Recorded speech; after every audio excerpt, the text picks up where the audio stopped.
Rusia kembali memunculkan keganasannya dalam menyerang musuhnya Ukraina dengan teknologi militer yang dimiliki.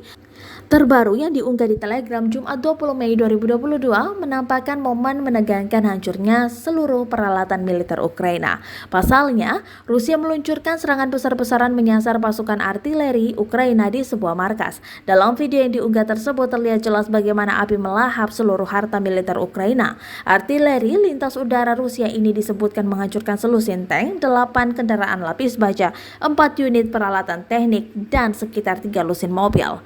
Volodymyr Zelensky dipastikan kembali rugi dalam pertempuran karena kekurangan sebagian besar aset militernya. Meski demikian, Zelensky masih bergantung kepada Barat untuk memberikannya pertolongan alat tempur.